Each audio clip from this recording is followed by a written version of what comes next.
can ask for your seller to pay your closing costs. You can ask your seller to buy down your rate. Versus in 2020, you couldn't ask a seller for anything. 2%, 8% interest, 5% interest. What does that actually look like? You're listening to Over the Hedge, a real estate podcast that focuses on all aspects of the real estate transaction. Whether it be buying your first home or doing your 10th flip, I hope to bring you value that helps you get things done smarter and more efficiently. I'm Jonathan Hedge, and since a young kid, I've always been obsessed with the world of real estate. So come along with me as I engage with industry leaders that play in each sector of the real estate game. All right, so welcome back, guys. This is episode 4. You're listening to Over the Hedge, and I'm your host, Jonathan. And today I've got a special guest, Chloe. Hi, I'm Chloe with Integrity Mortgage Group. I've been a loan officer for going on 3 years. So happy to be here. Yeah, of course. So you do loans, you help people get funding for housing, and this is the most important part in the real estate transaction, in my opinion. So I want to understand it, and hopefully the people listening can get some value from it as well. So how'd you first get into this business? Yeah, so a little bit of a funny story, I guess. So whenever I graduated high school, I was working for a retail company at the time, so customer service was a huge thing for me and really set the base of my knowledge for customer service while working in retail. And while I was in college, I actually went to school for real estate and never activated my license because it was just, I felt like not meant for me. Me and my husband, we bought our first home whenever I was younger, and then literally, kid you not, I was like, I feel like I could do this a little bit better. It just wasn't super informative, and I didn't really know what we were getting into. Still, literally to this day, at the moment, I did not know what kind of loan we were doing. Obviously, I do now, but I didn't. It just was super confusing to me. So I went and got my license and started, and have loved it ever since. Yeah. So did you go for a 4-year degree in real estate, or did you go to like real estate school? I went to real estate school, so I went through the same thing that you did. Okay. A lot of fun. Where did you go? North Carolina School of Real Estate, which was in Winston. I think originally in North Carolina I did Superior. Yeah, School. I've heard really good things about them. And it was so long though. Yeah, a lot of real estate agents that I work with went there. Yeah. But it's a tough little course, that is for sure. Yeah, now I do Aceable. It's like an online thing. You just click through it. Yeah, I'm here for online. So you wanted to do real estate. What made you want to leave real estate? What made you realize that that's not for you? I like numbers. I like making numbers make sense. Mm-hmm. And then also too, this is, I guess you could almost say, it's almost the same thing that you guys do customer service wise. Yeah. But also I feel like as far as what I can offer, not every lender offers. So like I always pick and say, you guys get to like hug everybody and meet their kids and, get to really be part of the family when you're showing them homes. But for like us, it's like kind of dating online. Like you've got to make a really strong impression over the phone because most of the time we don't see our clients until closing. Yeah. And even then there are times where we don't see our clients at all. So having the customer service and also knowing how to treat people has really, I guess you could almost say, set my base for this industry, just because that is something that I strive to perfect every single day, but also is something that I would say I am pretty good at with making connections. So it's almost like a trust factor. And in the mortgage industry, that's really hard to find. A lot of times it's just pick up the phone, what's your credit score, what's your address, but we really want to get invested in our clients and we want to know exactly how we can help, what's their goals, what's their dreams, and what's even the reason that they're moving or buying a home. So we get more invested, I feel like, than your average lender. Yeah. Okay, cool. So basically, whenever somebody's coming to you, like are they talking to you over the phone first, or like initially, or do they usually come into like the office on first contact? On the phone. So this is definitely a online business, you could almost say. I rarely ever have anyone come into the office, and if they do, they are coming into the office with their realtor. So for you guys are so lucky because they trust you guys first. And then the fact that you trust us is what actually gives us the option to even be able to work with them. But it is definitely an online business. So like I said, the biggest thing for us is creating the connection and making people trust us. I'm one of those, I'm all the time, I got your back, and I genuinely do mean that. But that is our like biggest thing, hands down. Everything is online. You scan your documents in online. They can come in and see us whenever they want, but it is genuinely an online business after COVID. Yeah. So does like the majority, obviously all of your business is real estate related, but does all of your business come from an agent, or do people reach out to you first in any situation? Yeah, so when I first started, I would definitely say 80% of my business came from agents, but as I've grown in the industry, I would say honestly it's 25 or 20% all across the board. So 25% people that call me because they know me, or have seen me in the town that they're looking at, agent, investor wise, and then also a lot of it comes from social media, things like that. So it's kind of almost evened out now after I've been in the business for a while, but it hasn't always been like that. So agents are my favorite though, because that I love making the connection with you guys, and then it's just like a huge circle, I guess you could say, of everyone making sure that everything gets done. It's super easy. I mean, I've even done for sale by owners before, just from owners calling me saying like, will you loan on my house? So a little bit of everything. Yeah. Okay. So as somebody in your position, I guess it's really important to have those relationships with real estate agents, and as the more the better, right? 100%. Yeah, you guys are definitely our biggest referral source. So you help us. Obviously, you want to work with a lender that you trust, that does good work, because it's your reputation too. If you're sending them to me and I didn't do good work, then they're going to come back and be like, well, why did you send them to Chloe? Why did you send me to Chloe? Yeah. But yeah, agents are definitely our biggest referral source because clients always come to you guys first. Yeah. Yeah, of course. So it's kind of a mutual relationship, because if a real estate agent is helping somebody buy a home, then they need to make sure they can send them to somebody that can help them get the funds to buy the home. And if that experience is wrecked, then their reputation gets ruined. So it's it's mutually beneficial for both sides to operate smoothly. Exactly. And you want someone too that has the good communication skills. You don't want a lender where you're like, okay, go find your own lender, and then they go find them, and then it's time to put in an offer on a Saturday at 9:00 and you can't get a hold of their lender. And you need that pre-approval letter, so it just makes it so much easier when you guys are working with someone that you trust, that is going to pick up the phone, and honestly treat you guys like family. At the end of the day, we want to see you guys win, vice versa, right? So it helps everything just go super smooth. Yeah. So all right, so one of the things that I wanted to kind of get into in this conversation is I'm trying to think the best way to say it, but like the average person that comes to you, what does it look like for them? The average person coming in, wanting to buy a house, what do they need, and what do most people qualify for? What is the price range? Yeah, so I guess the price range might be a little bit of a hard question to answer, but I can give you an idea of the easiest way to figure that out. But I will tell you, what do most people need? Most people are W-2. They work for a company. They're hourly, salary. So if you are a W-2 employee, you're going to need your last 30-day pay stubs, your last 2-year W-2s, your last 60-day bank statement. So we're going to need 2 months of your bank statements and your driver's license. So when you think about it, that's like 4 things that you need, and that can really get us started. Obviously, we're going to need more as the process goes on, but that's enough to get you pre-approved.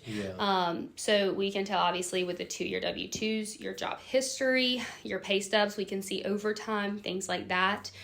We can also see your rate, or if you are salary, and then your bank statements. We're not going to go through it and say, oh my gosh, you spent too much money on McDonald's. We're really going through it saying, okay, like he put $3,000 in cash. Where did that come from?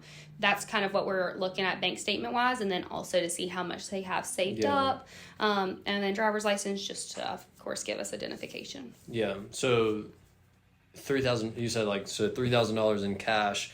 I've heard it put this way. Maybe I misunderstand it, but you can't fund on untraced money, right? So like if it wasn't taxed or if somebody's just bringing cash in, then if they're not reporting that, then you can't lend on it, right? Yeah, so that's definitely a red flag for us, 100%. If it's anything over $1,000 and we cannot figure out where it came from, then it's a huge deal for us. And that really just protects us from money laundering, is the biggest thing. But I guess with the money in general, whenever you are depositing big amounts of money, we want to check. So like, for example, if you have a car that you might have sold and you deposited $6,000 into your account, as long as I can get, transfer of title, that kind of thing, bill of sale, like we can use that money. But yeah, we do not. For us, if you have a side business but you've never reported it, right, you're mowing lawns for 3 years and you're just putting in cash into your bank account, that does become an issue. So really anything over $1,000 in cash is something that we're going to look into. Obviously, we know you can go and sell your couch on Facebook Marketplace for $800. That's not a huge deal to us. But when we start seeing it repetitive, it does become a bigger deal. Yeah. Okay, so I think in like today's economy, a lot of people, job stability is becoming less and less of a thing. So a company can lay off a bunch of people, that person moves to a different space, or maybe they're unemployed for a couple months. Let's just say unemployed for a couple months, they get into a W-2 job.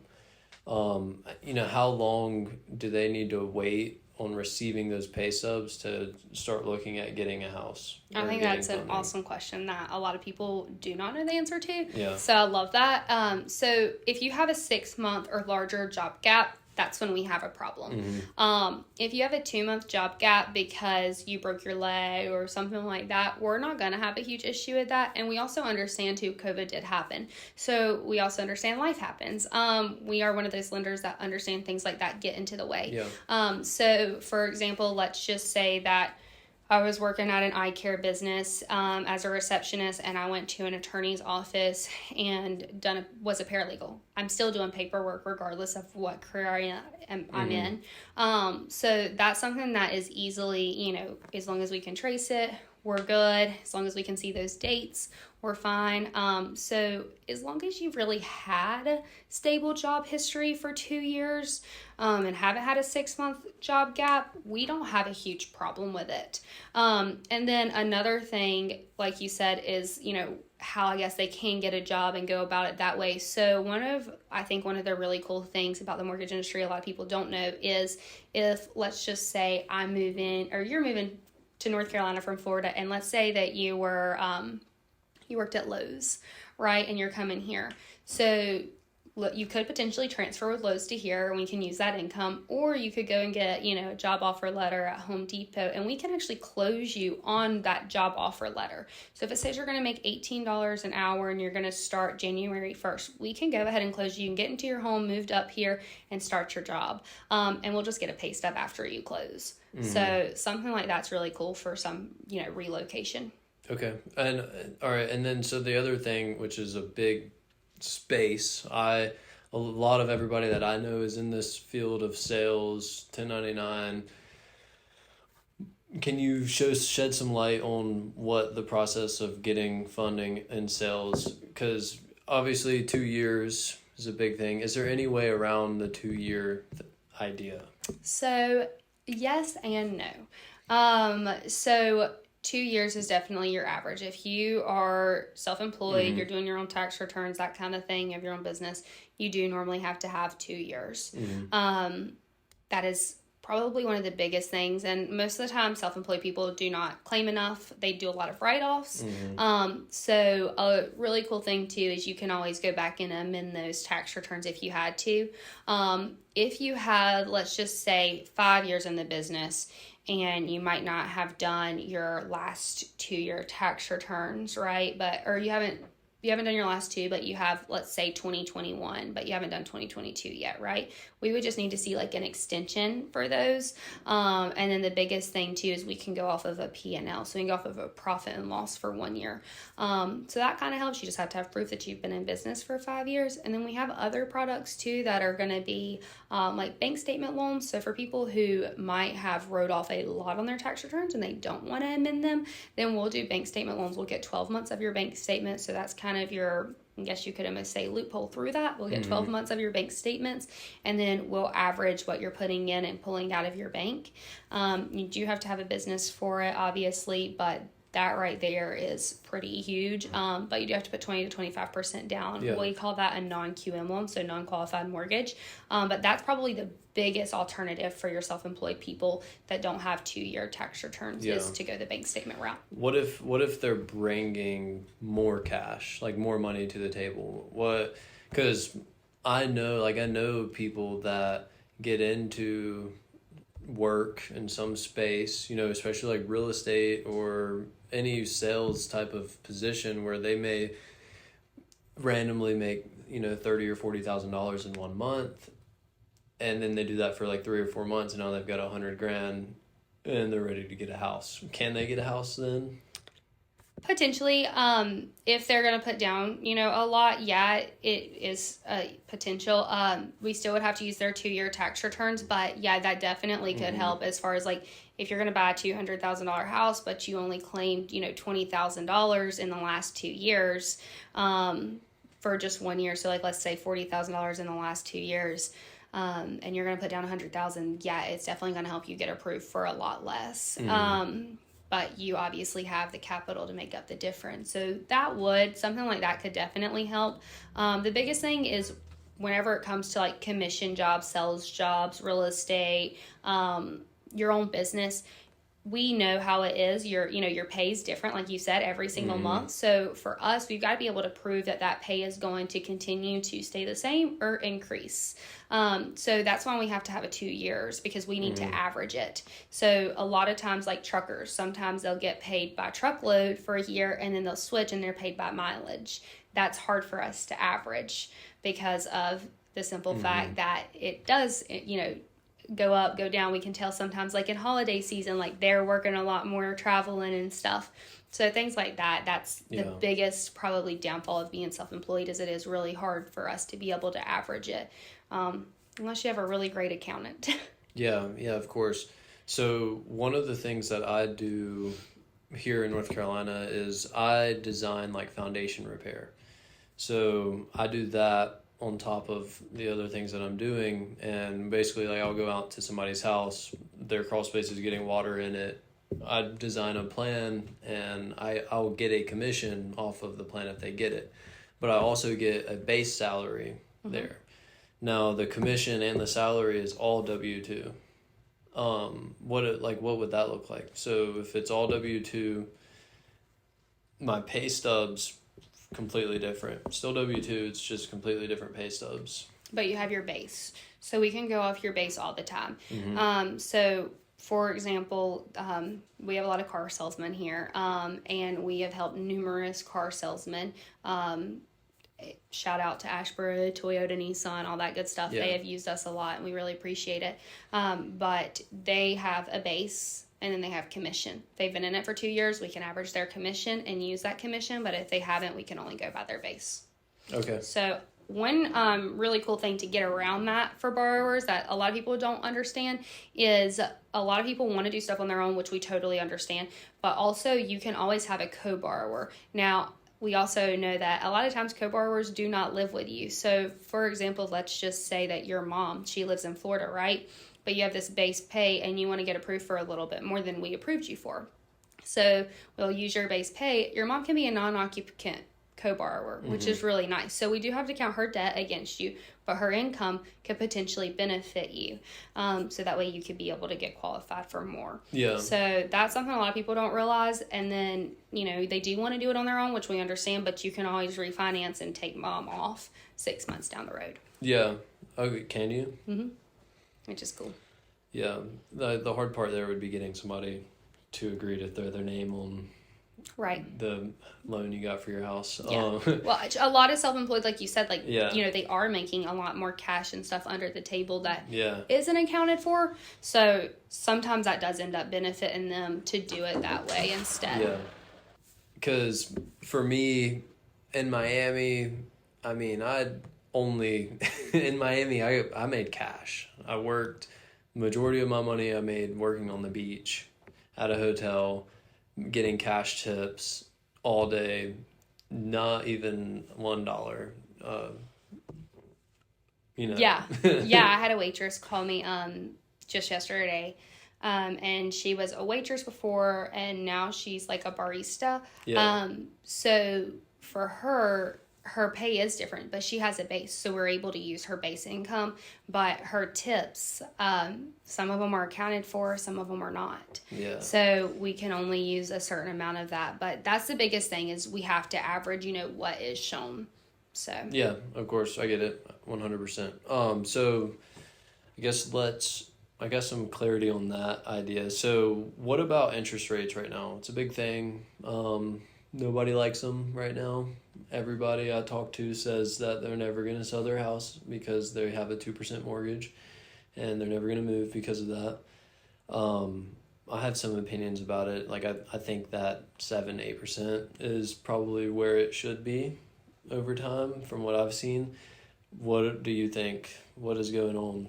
yeah, so I definitely have some different opinions on it too. And I'm not just saying this because I'm in sales. So I will say it all depends on what's going on in someone's life. Whether you're, outgrowing your home and you're having kids, whether you're renting and you want to finally invest in something for yourself, it all depends on what's going on. It's whenever the right time to buy for you is the right time to buy. But we do hear all the time, oh, interest rates suck, I'm not buying. Yeah. And I get it, right? Like, interest rates are higher than 2s. I have a friend that has a 1. You know what I mean? Like, that's insane. But I do think that genuinely right now we are in a healthy market. I like to call it a healthy market because of the simple fact that you can take advantage of the market that we're in. You can ask for your seller to pay your closing costs. You can ask your seller to buy down your rate. Versus in 2020, you couldn't ask a seller for anything. You couldn't even ask them to repair something, or they're like, next, they have multiple offers. So I think we're in a healthy market, especially for first-time home buyers, because you can take advantage of what's going on in the market. And also, this isn't a saying that came out when rates first went up, but it's something I 100% agree with, is, date your mortgage rate, but fall in love with your house, marry the house. Yeah. So I think that's something that's really important, because you're always going to be able to refinance. 100% hands down, you can always refinance. Worst, case scenario if you had to. So to me, it's way worth it to be able to buy a home and go ahead and invest in yourself and date the rate, because you can refinance. One thing that I guess I can add on top of that is the market's always a seesaw. Rates are low, house prices are high. Rates are higher, house prices, are lower. There's some negotiation, things like that. And I genuinely think that this upcoming year, 2024, it's election season. Every election season, rates go down. So when they start going down, like you just said, you have people that are telling you, I'm not buying another house because I have a 2% interest rate. Well, eventually, their family's going to outgrow the house, or their kids are going to move out and they're going to want a smaller house, or they might want more land or something different. And also, they have the equity in their home to be able to sell for more. So there's a lot of people that I've helped that sell their house because they're in debt and they need to get out of it. Obviously, COVID created a lot of debt problems right now. Credit, utilization is at an all-time high for America. So it's a great idea to be able to cash in on some of that equity and, maybe downsize, that kind of thing. But I get, some people not going from a 2% to an 8%. But to me, I would go to a 2% to a 4% any day, of the week, if it was going to mean getting the house of my dreams or something like that. So I think we're going to see a lot of that next year. And I think we're going to see a lot of people that have been waiting to buy that aren't going to be able to buy, because it's going to get back into a little bit of the craziness of 2020, the, so many offers, and that was a hard time, as far as like realtor wise and client wise. You're putting in 10 offers and haven't got accepted on the very first house. Like, people wouldn't even flinch at a first time home buyer offering less than 20% down. Like, people were looking at stuff like that. So I think it is a healthy market. It's a good time to buy. And I mean, for me personally, and I'm taking my own advice, I have a high interest rate right now, but at least I'll be in the home of my dreams and I can refinance. Yeah. So I'm not having to outbid everybody. Are y'all building? Yeah. Yeah, I was talking to Kevin. Kevin. Your dad. Mm-hmm. Yeah, I see him a lot, but sometimes the name slips me. And he was showing me some of the pictures. Y'all are doing like a barnuminium and a slab. Yeah, that's pretty cool. Thanks. Yeah, we're super excited. Yeah. But for us, it makes sense because like I just said, like, we know we will be able to refinance down the road. So yeah, you are definitely taking a higher interest rate, but also like builders and stuff in 2020, they were like so slammed. They didn't even have time to like even blink and build for anybody. Yeah. So like right now is a perfect time for us. And no matter what anyone says, like, real estate is always going to continue to grow. Everyone thinks like we're going to have a crash and things like that. But also this is like something I love to say. It's like when whenever I was little, my grandma would be like, I used to buy a pack of peanuts for 5 cents, like we're at an all-time new dollar. Like, $1 doesn't buy you anything anymore versus when we were little, $1 would at least buy you like a Diet Coke or something. So like, prices have changed. Inflation's definitely here. There's no doubt about that. But I don't think, if anything, we've had like a small silent recession, but values are still climbing. Mm-hmm. So yeah, it's weird. It's weird because it's silent. It's a different time. It's silent on the media. You see the media and it's like, no recession. The economy's not bad. And then you go to the grocery store and you're like, what in the world is going on? So I see builders offering a lot of buy downs. I've dug into buy downs. I think that if you've got the money right now, to put it towards your equity, right? And when the rates drop, if they drop, refinance instead of just trying to buy down that interest rate and paying the lenders more up front. 100% agree on that. Like, we like to look at people's return of investment, and most likely everybody that we have helped this year I can probably about guarantee like 50% of those clients are going to come back to us and refinance when rates drop. Mm-hmm. And we love giving back to our clients. So we actually, for everyone that has bought this year, gets to refinance with us for free next year, which is pretty huge. So all of like our lender fees will be waived. But the biggest thing is we like to look at your return of investment. So if you're paying $5,000 for a buy down and you're going to refinance in 6 months, you're never going to make that investment back. In certain scenarios. So we like to, give our feedback on that, and we like to give everyone all the options and put the ball in their court. Yeah, because a buy down is for like if you're going to be in the house for a long time and you do have that money, you can lower your monthly payment. Yeah. But why do you think that builders are offering, at the rate that they're buying down? Obviously, they're not selling these homes fast enough. I've seen new construction just continue to cut prices a little bit. Mm-hmm. But now they're offering these buy downs, which is, if you do the math, it's costing them like an additional $30,000. Yeah. To buy that down. Why do you think they're doing that? I think they have the capital built into the homes, if you think about it. So they're building the homes, and as much as I hate to say it, a lot of your bigger builders, you'll see lawsuits on them, you'll see complaints about them, because they might not be using the best material, things like that. But really, when you dig down to it, they actually have the capital in there to be able to pay for that. So they have, they might want to make $200,000 off of one house, and they can do that. But if it sells faster, every day is money for an investor, right? Every day that the house sits. But if they can take a $30,000 cut on that, to sell the house a lot quicker, it makes sense for them. And then they can put the money right back into the other ones. Yeah. But genuinely, I think, like I said, it is truly like built into the home. They know that they're going to offer that buy down up front because they have the capital in the home to be able to do that. Yeah. Yeah. So we're seeing like some prices start to come down on new construction, which if new construction goes down, that's going to affect all of the houses around it, because if it's a new house lowering the price, then the older houses are probably going to go down too. Do you see home prices going down in the future? Because if prices go down and rates go down, like that can kind of create like a odd market. What do you think 2024 is gonna kind of hold for us? Yeah, so really since 2008, you haven't had where it's been both low prices and low rates. So I don't think that we'll ever see that again, honestly. I don't think it's either one or the other. The Fed's not going to allow both to happen. The Fed is who controls interest rates. So when inflation happens, they think raising the interest rates is going to help, which is crazy, but they do.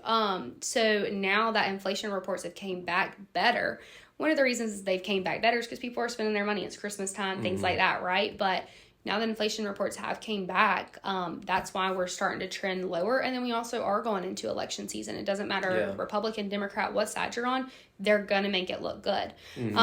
So when rates go lower, I mean, I think that the house prices are going to increase. And like I said, we're going to get into bidding wars again and stuff like that. So I expect 2024 to be an absolute crazy market. Yeah. I also expect it to be a mini refinance boom, because anyone that has a 7% interest rate, 8% interest rate, they can refinance down to a 6 or maybe even a 5.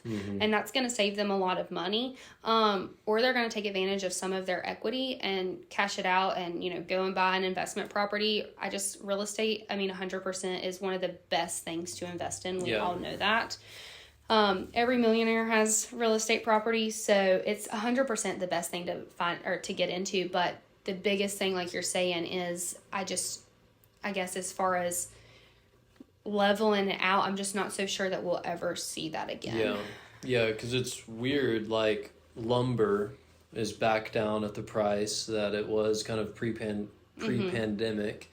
But labor is getting more expensive and the cost of living is more expensive. So it's still going to cost more.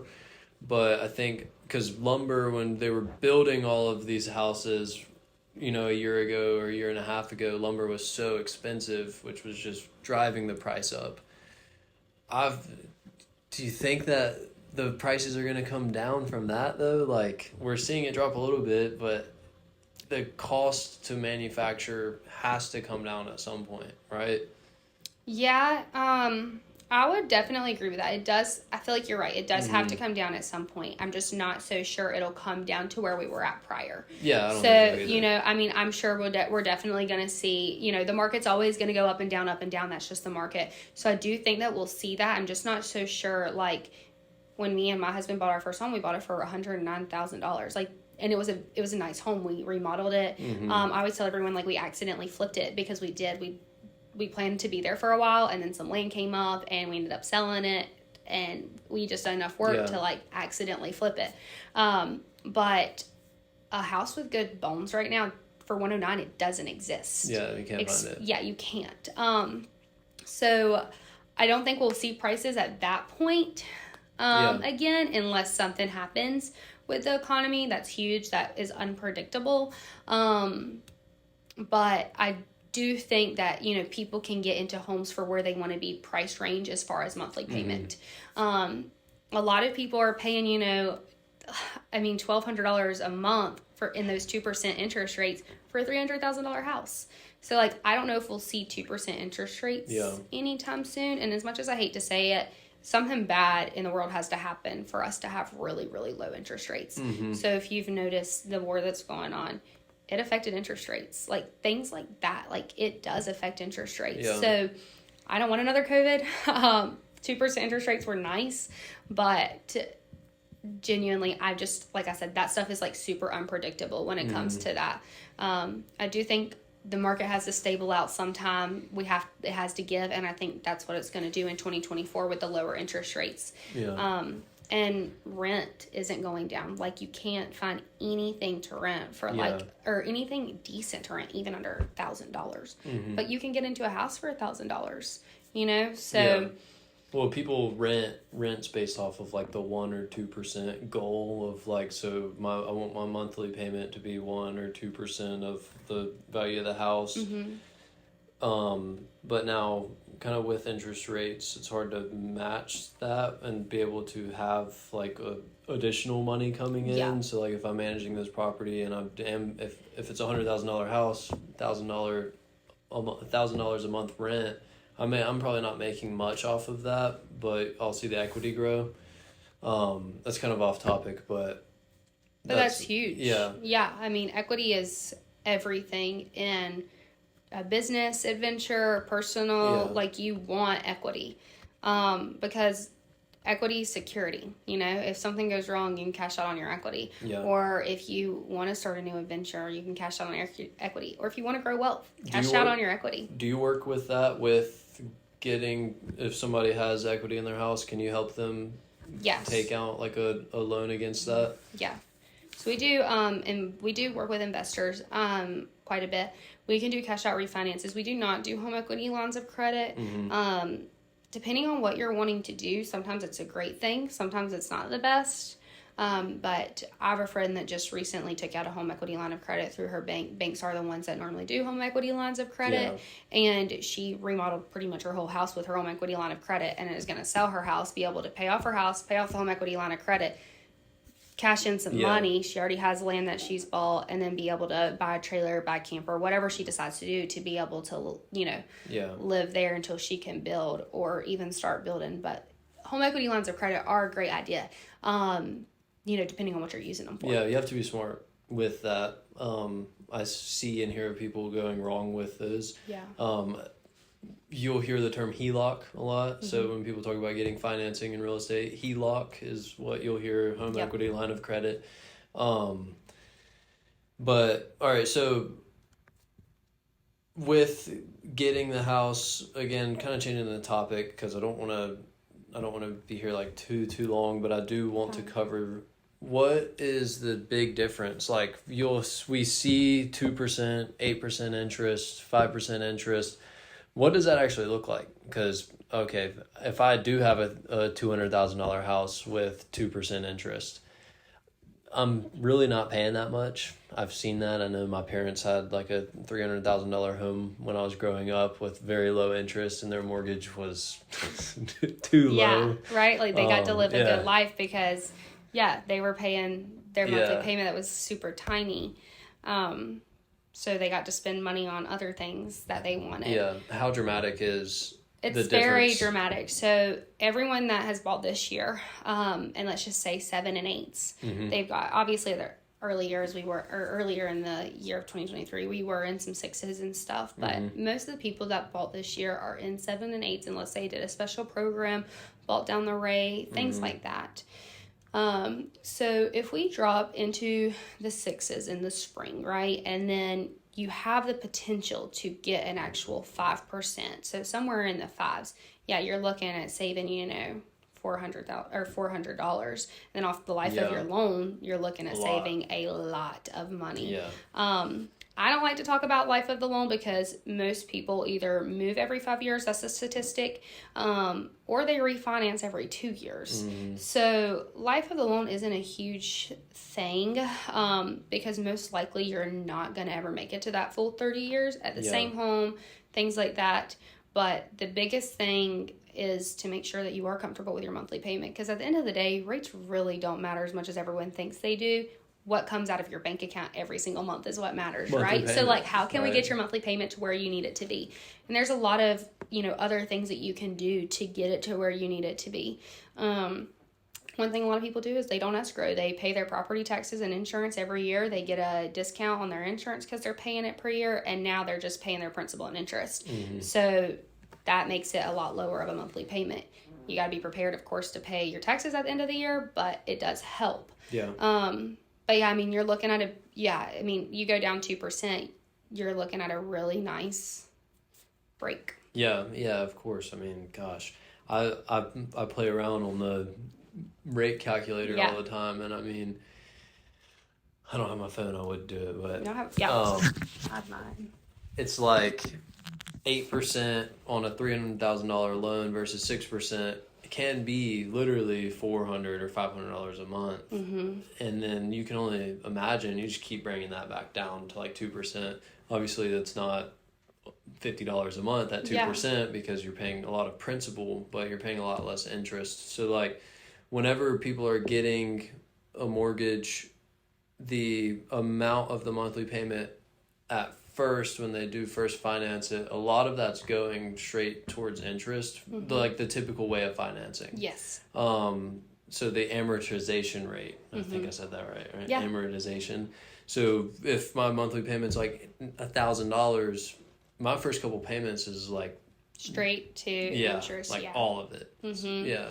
Yeah. So if you have the extra money to make a little bit more on your monthly payment and put it to principal, that is the best way to do it. Depending on, what rate you're at, it also depends on if you should make that, because you might not get your return of investment on that. Yeah. But there are definitely different ways to help. You can save a lot if you pay literally one extra monthly payment a year, and you put it all towards your principal instead of, just making one extra payment. So there are a lot of like little ways and stuff to help, bring that down, and make it work for you, depending on if you're trying to pay it off early, that kind of thing. And that's something that we go over with everybody if that's something that they're looking to do. Yeah, because I feel like you said most people will move every 5 years. Dave Ramsey probably hates that, right? Yep. Do people realize that when they move every 5 years, they're kind of starting that cycle over? And I think definitely yes, but I think also it depends on too, when you think about it, I guess where you're moving to. So like I recently had a client that moved from Miami to Ocala, and they're saving money because Miami's a higher end. In Florida, things are more expensive. Ocala makes more sense for them financially. So even though they're starting that process over, they had equity in their home that they were able to cash out on, and they're starting that process over on a much better note. If you think about it, they're putting the money down from their home to the new house. So they've set themselves up in a better situation when they did start that process over. So I do love Dave Ramsey. I think he has some great things, but I also think credit rules the world, and he doesn't really believe in credit. yeah, he is about to be the first ever debt-free billionaire. I can believe it. So the only person in the world. He has a lot of really, really, really great things, but he does like for people to pay in cash, and most people cannot do that. But he does. He has a lot of really cool points, really great ideas. I love listening to his podcast and hearing when people call in to see like what he recommends. But I mean, if you don't have the cash, you have to have credit. Yeah. In America. I have a hard time listening to him because he's the only billionaire with no debt. Yeah. Like he has a lot of like really good things to say for sure. Yeah. And obviously knows what he's doing. Yeah, he does. I think it kind of caters to a certain audience, right? Because like if somebody is struggling with a lot of debt, I've read all of his books. Awesome. Like it helps you understand the way that banks work and money kind of moves around. But yeah. So I don't really have anything else. Anything else you want to share?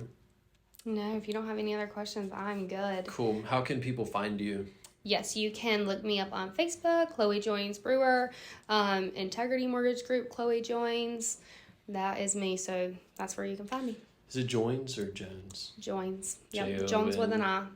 Yep. There's no I on your Facebook. Yeah, there is. Wait, I don't think there is.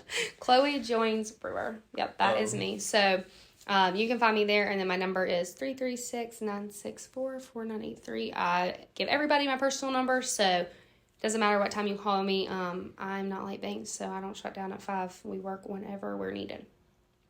Sales, right? Yep. Cool. All right. Well, thanks for watching. Yeah, thanks for having me. Yeah, of course. Appreciate it. Thank you.